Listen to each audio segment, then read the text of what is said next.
friends. Welcome to Hashtag IP Series with your favorite podcast host, Rita Anwari Chinda. If you're a first time listener, you're welcome. I hope you find my podcast interesting. I hope you learned something new. And also don't forget to subscribe and favorite my podcast so you don't miss out on any other juicy episode. And for my returning listeners, I just want to say I love you guys and I appreciate you guys. Don't forget to also share your best episodes with your friends and contacts. Now, what we do here is talk about recent trends and developments on copyright, trademark, patent, industrial design, trade secrets, geographical indication, and plant variety. So, again, we also have guests. It could be practitioners, inventors, creatives, anyone. If you want to be featured, also send me a message to ipseriesInfo@gmail.com. So for today, I have a very interesting guest on my show, and I'm super duper excited to have her here. So I'm going to tell you guys a bit about her shortly.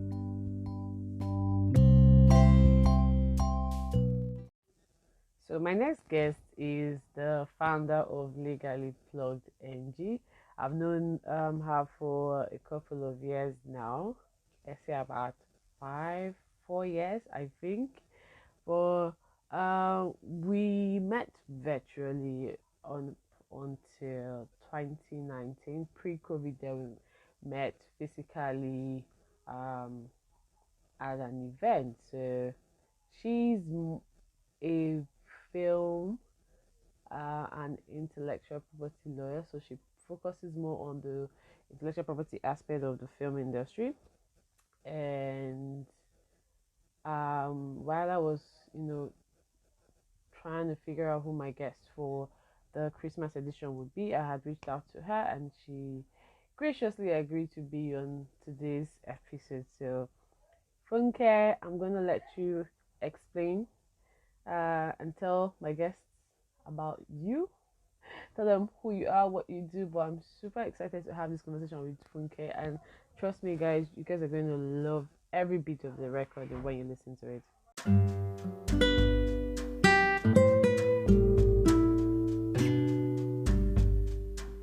Oh, thank you. Thanks for having me.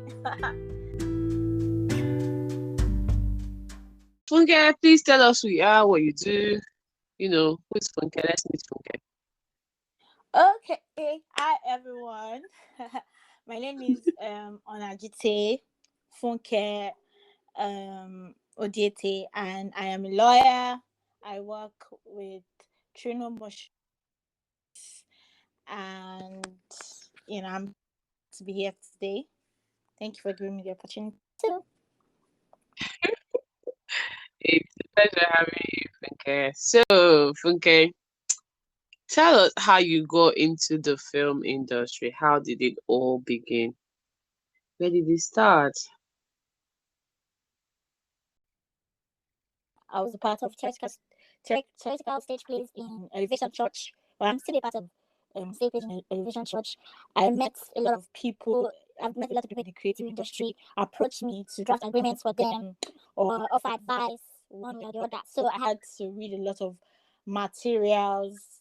And then also back in school, I loved IP and lots of attend industry events. So I would go for a lot of events hosted by the film board or AFRIF, and then I decided to go out and then actually pursue a career in film. So I now started volunteering as well for industry events, and then just recently I got a job as an intern at Premium Box Office TV, and then later, We should and then later, and then later, within a short time, I was, promoted to content acquisition officer, and the rest is history. So yeah, content acquisition officer. That's a huge one for me. Like, yes. like I feel like I'm going to farm you going forward because We need all of this. Oh, stop it. Yeah, what's your daily routine like as a content acquisition officer? Like, what's like when you wake up in the morning to when you go to bed, your weekdays, in a month, what would you say is like your habits working in the film industry as a content acquisition officer? Okay, so um I got a job at Premium Box Office TV, but I'm now currently the legal officer for Oh, Trino-Motion okay. Pictures, where I currently Okay, work. just a But right? let me just Like tell you it's our how own like the two of them are right very different, but it's still intertwined in a way. So as the now. Okay. content acquisition officer, I had to watch a lot of movies. Like watching movies was my job. So I then there are like things that I had to look out for. Hmm. A lot of producers will approach our Premium Box Office TV to, you know, distribute their film on our network. And then I had to like, Okay. I was in charge of like selecting the films that I know that would appeal to the audience. So I was on a bit of the content side, and also had to watch movies and then decipher if the movies were good, of good quality. I had to ensure that there was a clean chain of title and in these films. And then that was basically my role at Premium Box Office TV. But now I've like transitioned back to a lawyer. And I'm actually like doing full I do full legal services, and then my day consists of contract review, contract drafting, Hmm. negotiations, and clearing other intellectual property rights. When I'm reviewing a contract, it's already prepared by the other party. All I'm doing is Yeah. negotiating the deal points and terms of the contract to meet my company's expectations. And then when I am drafting the contract, I'm outlining the rights and obligations of each parties, and also ensuring that I'm drafting the contract in the best interest of my company. When I'm clearing other IP rights, I'm Hmm. conducting due diligence, I'm investigating on the intellectual property rights, and then I'm also I will find out the right owners clean chain of title, because some people can lie. They'll say that they are the ones that own the film, or they are the ones that own this music, and then it's a lie. Not maybe they might not know, sha, but you know they people say a lot of things. So I have to like investigate and find out if that's true, and then Yeah. also yeah, that's what I do. I mean, I'm really like really, really impressed. And I'm happy too that I know you. So I'm very sure that when As in we go way back, we go way back. so let's take it down. Let's go down memory. When did we actually meet? I know we met virtually, but then we physically.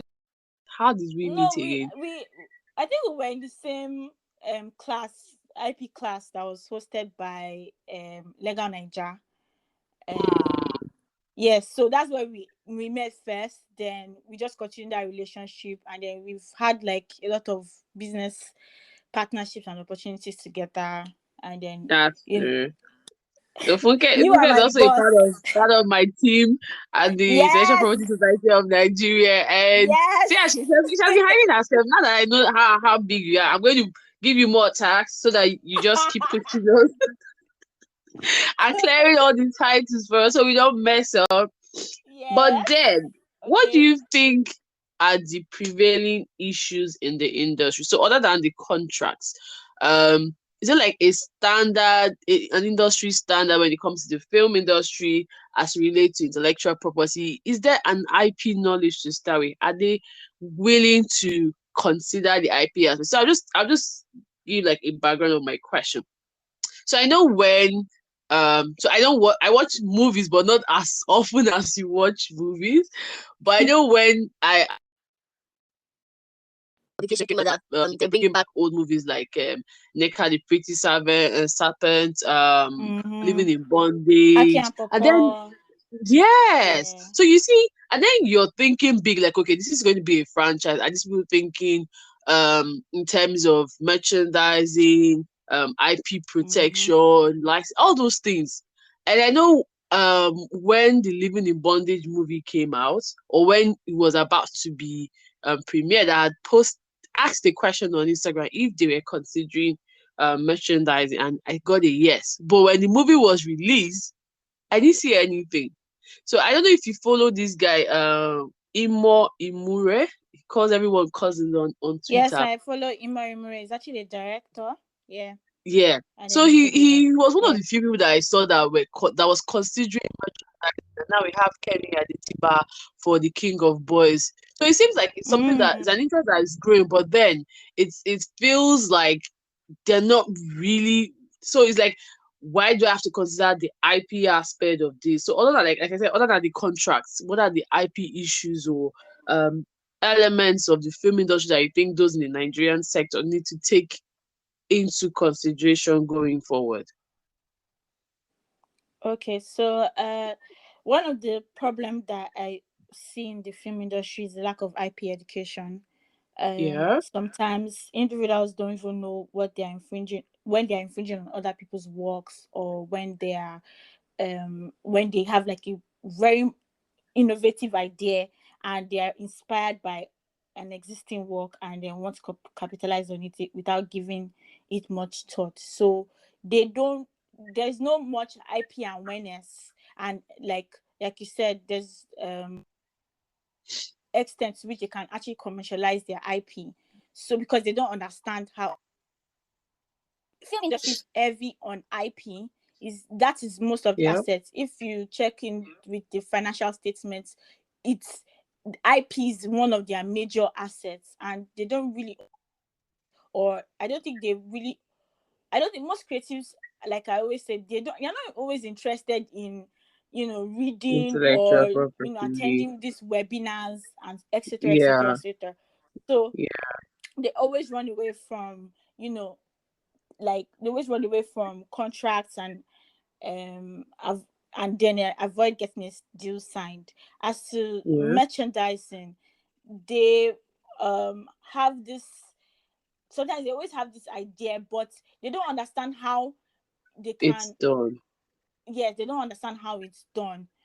Mm. And I want to give like an inside information where Please certain tell us. somebody Tell us. wanted to use wanted to use image rights. You know how Aki Apopo's meme is so viral now, and then Yeah. you can always use Aki Apopo's face on like t-shirts, or even create like different merch, like Yeah. what Disney does in Hollywood. You can does is they have Mickey Mouse, that's their IP, and they've created like kids school bags and things like that for their industry. So but here, Mm. because there are not really any laws that is guiding that, so a lot of people are still kind of skeptical and afraid of like the structure, Yeah. of how to go about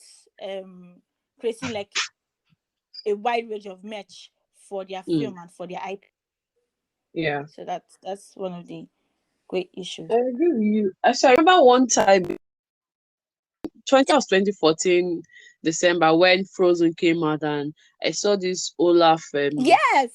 teddy, and I was like, should I get it? Should I not get it? But then it went out of stock. That's individual character can benefit from how successful the movie at the end of the day become. So now, in terms of laws, do we have laws that are binding on the film industry? The laws are Copyright Act, Trademark Act, Nigerian Immigration Mm, Act, then KAMA, that's the amendment, and then the mm, National Census Board, and they're also regulators as well. mm, Nigerian Copyright Commission, and then the Trademark and Patent Design Registry, and then the Nigerian Immigration Service. mm, So for example, National Film and Census Board would, if you want to get censorship for your film, you have to, obtain the censorship certificate from National Film and Census Board, and their requirements. So acquire before you can, get that certificate.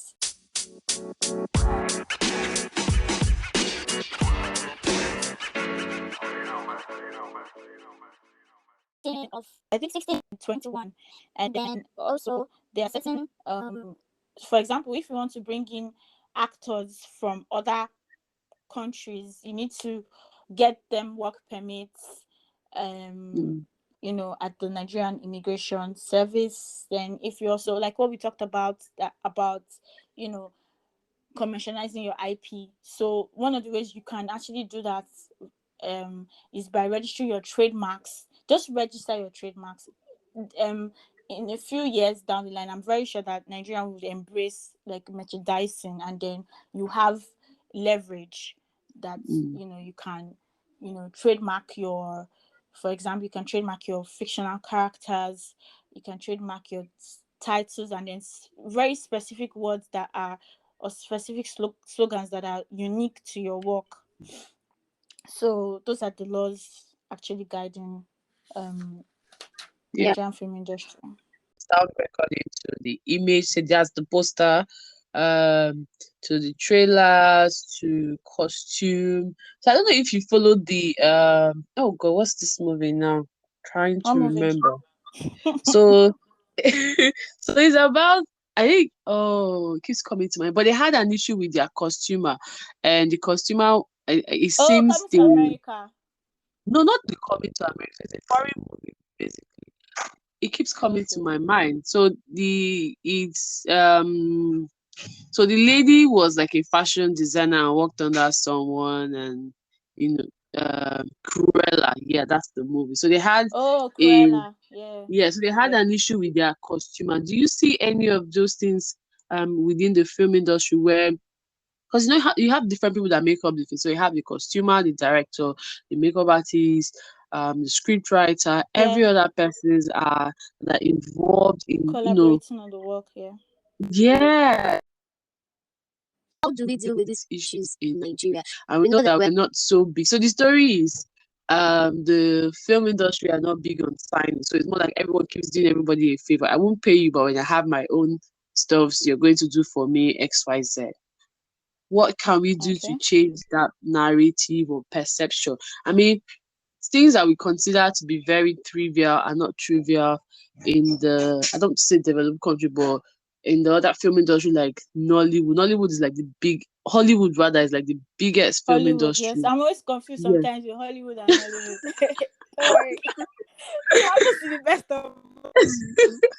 And then you see, so it might seem like, oh, this is not really, and then you have issues as to product placement and the rest of it, like your creativity and your innovation. Just looking at it like, yeah, you're doing it right at the moment. What can we do to actually change all of this? Because I mean, I love watching movies thanks to streaming platforms like Netflix and HBOs and rest. But then we had the pandemic, the lockdown, and we all had to go back to basic. How are we going to change the narrative generally? I mean, IP is like a gold mine, and that's something that we in Nigeria and in Africa we haven't really tapped into. I know, thanks to Funke, I was able to attend one of the Afri session. I mean, that day was interesting anyway. But then you see that I know, like you see that a lot of things, a lot of efforts are put into bringing all of the movie to life. So everybody is important. You can't, your artists or your actors would not be looking so peg. And I like those to the customer in Soken, and also smart money woman, right? Yeah. Smart money woman, yeah. Yeah, everyone is stepping up in terms of. I mean, I like to make statements everywhere we have. They like to go all out, I beg. And the fashion pieces in smart money. To go. They are like inspiration for work clothes. Yes. So how do we deal with all of these issues? How important is IP?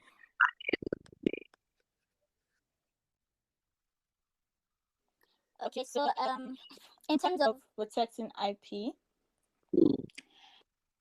there are so many different compartments to your questions, so I'll just tackle them one by one. So for the first one about collaborations, yeah. Most times when you, as a filmmaker, you need to like make a great film. You need to like employ or hire that will make a movie like really sell. So first of all, you have to ensure that you understand what, like, that your film has various variations, tautology. Your film has variations of IP in it. So for example, your film can have copyright, trademark, like patents. They can have like music. You can have like, different forms of IP in just one film. You can even have trade secrets, like, so it just depends on what your story is all about. So let me take it from, like, let's say, for fashion, for example. You know that fashionable statements, especially unique pieces, are protected by industrial designs. And then also, when you hire a costume designer, you have to ensure that these costume designers, when they like get these dresses for you, or like designers, they have forms. Okay, so I was saying, if you want to like acquire, license the right to use one of Firebird's body of work, you have to actually request for permission from the record label to use such work in your film. So that's the first element.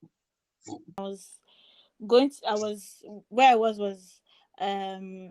the second compartment of your work. And then I said, in terms of protecting IP, it's advisable for copyright owners to register their work at the appropriate agency. So when you're done with your film and you've ensured that every person that you've worked with has, like, you've signed a contract with them, that the IP in the film belongs to, and the IP in all those certain elements, all those works, all those other intellectual property works incorporated into the film belong to you, then you can go ahead to register that film with NCC.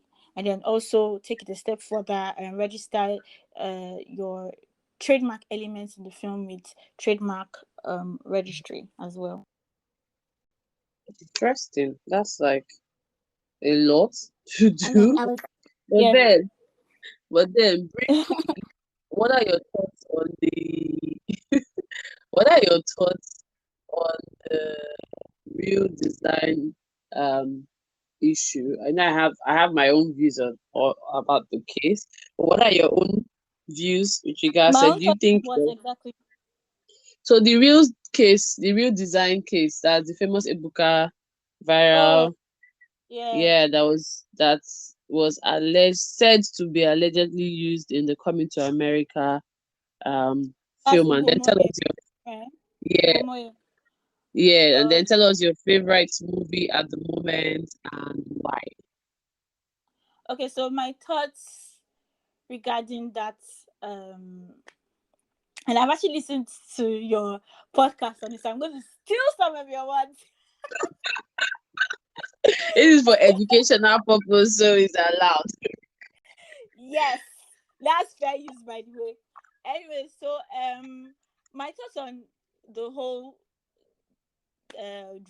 legal drama, is, first of all, okay, so when you're protecting your designs, it has to be unique, and something that has not ordinarily been seen before. I mean, there are different like arguments for like these fashion pieces, because sometimes you can't, like, there's nothing new under the sun. So sometimes you're actually being inspired by, let's say, the vintage era, inspired by the classical eras or things like that. So, but the whole idea of protecting industrial design is that work is so unique that you are taking from different sides own unique piece. So I mean, the work that he was alleging that stole was Agba, right? I think that was the That's the famous Ebuka yeah, the trend film that went viral. went viral. So I mean, Agbada is viral phenomenon here. people wear agbada here. So Mm-hmm. wouldn't say, that the agbada is unique. Yeah. Okay, so I was saying my favorite movie of the year or at the moment is Raz Guy, produced by Trino-Motion Pictures. And I'm not just saying this because I work there, but I know, we understand, but yeah, and keep makes it me on, laugh keep every it time on. movie so much because it makes me laugh and they come to love all kinds of movie genres, and I'm a Hollywood and Nollywood content. My best Hollywood movie, The Holidays, and dedicated, and then yeah, Wow. it has my favorite actors. Series. I'm currently watching Truth, and that's one where Right. there. Yeah. I don't even know why. I think I'm in episode 3 or so. I say I started watching it, but I think I'm in episode. Very, very interesting content though. Forward to Nigeria. The first Christmas theme. So yeah. I saw a trailer about it too, and I was like, okay, let's see how that pans out at the end of the day. But yeah, I think I'm also looking forward to that one. So on to our next question. What are the effects of piracy in the film industry? Especially now that we have online streaming, what can be done by either the regulatory bodies. I always make reference to this movie, the October 1st, by what's this guy's name again?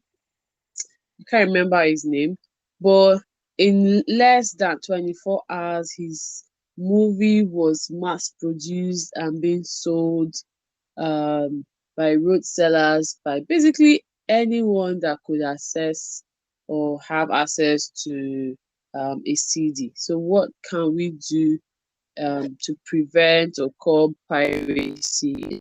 One of the effects of piracy is like kills people's will to be creative, because at the end of the day, when you create something and then you realize that you cannot earn from your crafts, and then it kills the creative.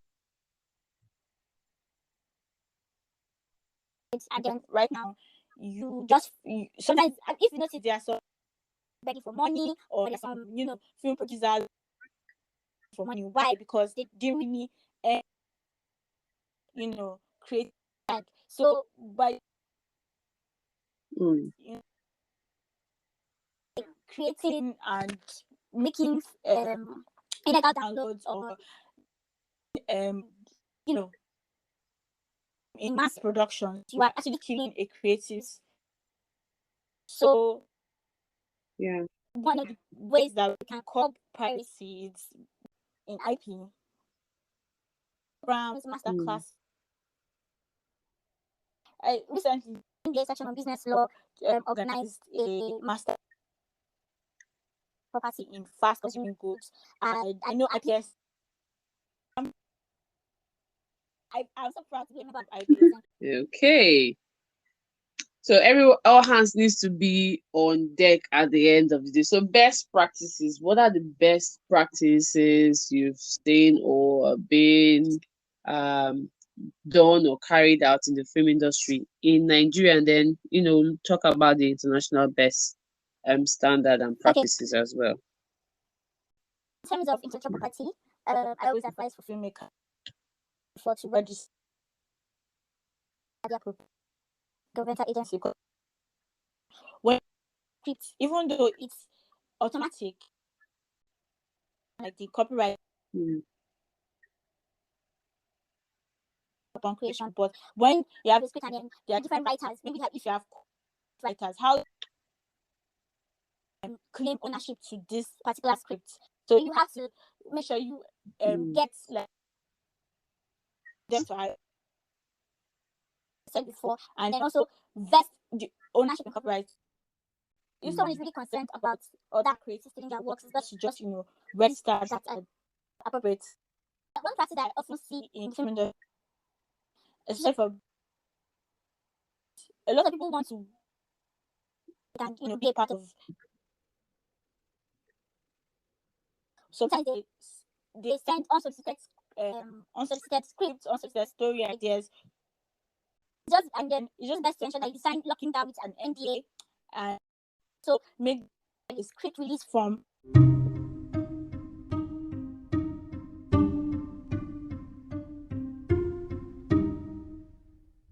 Is that you're telling them that they are ensuring you any claim in the future if you idea. So I know that the practice abroad actually do abroad, make sure that we get you to sign the script release form. So some movies certain platforms like Amazon Prime, Netflix, HBOs, and the rest. And we know we had a recent issue, Scarlett Johansson and Marvel, in terms of remuneration and stuff like. So, what do you think we should be looking out for going into 2022? I know that the film industry in Nigeria looks promising. I know we have a lot of movies that are going to be blockbusters. And the one that obviously blew my mind was Omogeto. I did not expect to like it, but I ended up liking it, and oh my god. Yes, and she has gone ahead to break the records both in Nigeria. I have a friend that doesn't like to repeat movies, but yeah, let's go ahead. No. So let's just say, what are your best trends for the trends we should look out for? Trends we should look out for in 2022, going forward. Let's just take. So in 2020, for the year 2020, I predicted that the trends to watch out for post-COVID was less cinematic experience and more streaming. That's less people going to the cinema because we're afraid to get by COVID. But for 2022, I think a little bit differently now, because I feel like one of the trends I've seen in let's even look at Hollywood first. One of the trends I've seen in Hollywood is that they first of all have a limited release in the cinema, and then they take it straight to their so for the year 2020 2022, I think that the studios would release films theoretically for a limited time, and then go straight to their VOD platform. They all have their own VOD platform now. I know Disney has Disney Plus, Universal has Warner Brothers has HBO Max. And then in Nigeria, one of the trends I've noticed is that people still love cinema content. Most of them now are trying to make big budget movies. Like, when I'm talking big budget, I'm talking like over maybe 100 million, for example. They want to make big budget movies and release to the cinema. And one of the trends also is, when they're releasing the films, it's mostly comedy films they are releasing. So and then that's for people who want to really make it big. And then for maybe indie producers, they are really coming on just straight to Netflix, getting it straight to Netflix deal, getting it straight to Amazon deal, or getting it straight to Iroko TV deal. I'm sure. Then another trend I've noticed is that now that that movie that we'll talk about, our own Christmas Home Alone, our own Christmas theme movie, like our own Christmas Home Alone. I don't know if you watch Home Alone when you're really little. Yeah. And I really think that we're going to, now that this film has, now that we release this film, we're going to start thinking in line of creating themed movies. Maybe it might not just be even Christmas, maybe Easter movies, or really really themed movies, Valentine's Day, so that every year when you're in that spirit of Christmas or in the spirit of love, you can watch something Mm, like that. interesting. And then, so I'd just like to say that I will be talking about all these trends, not just only in the film industry, but also in other um, industries, other music industry, fashion industry, in my um, newsletters called See Legally Plugged. And Yay. I would I will also give away a freebie. Normally it's supposed to come at a cost, but because you're a subscriber to IP series, you're Mm-hmm. gonna get it for free. So all you need to just do is subscribe, right? Yeah. Yeah, So we are subscribing to Legally Plugged IP and IP series. series, yes. Yes, fantastic. I wish You're I able to get could. a free newsletter. That one is standard. Balaba. Thank you, Funke. I appreciate it. So, if you're listening, just go straight, follow. Just tell us, how do we reach you? How do we follow you? How do we continue the conversation? And then just give us your closing remarks. Okay, you can reach me at Onajite Odiete Esquire on Insta, and then Funke Odiete on Twitter, and and then I'm and then LinkedIn, but I'm not really active on LinkedIn, so I don't really want to put out LinkedIn out there. But you can follow me on LinkedIn too at Funke Odiete. Just connect with me. And then my closing remarks is basically to filmmakers. Filmmakers is a general term for writers, producers, cinematographers. And I'm just going to tell you that don't be intimidated by the legal process. I know it can be a Herculean task trying to secure rights of that work that you're really, really so passionate about. But you have Hmm. to realize that someone else owns the work, and you have to like get the permission to actually use that work in your film. At the end of the day, it's better to get a lawyer. There's so many IP lawyers out there that can help you with the process. Tell Um, them. Behind, I always say this, and I'm going to leave you with this charge. Behind every great movie is a team of lawyers or lawyer that work together to minimize risks and ensure you don't end up in a legal drama. That So, deserves a thanks for round of having me. applause. Just give, So excited. What do you say? I say that deserves your final note deserves a round of applause. We should be clapping and screaming for you right now. Woo! But since it's virtual, but since it's virtual, we're going to give you a virtual round of applause. I mean, your closing was on point. Woo! So guys, don't forget, subscribe to Legally Plugged on Instagram. Follow Funke on Instagram and Twitter and LinkedIn, where she's not active, but you can still follow her. But yeah, we've had an interesting conversation so far, and I'm sure Yeah. that my listeners have been blessed with your wealth of knowledge. Funke is a big girl, our content acquisition officer and chief operating officer for IPSN. But Funke has been a very good friend to me. And we've grown together. So it's a pleasure having you here, Funke. IPSN is proud to have you as part of our Christmas edition for the year. So At Trino-Motion Pictures.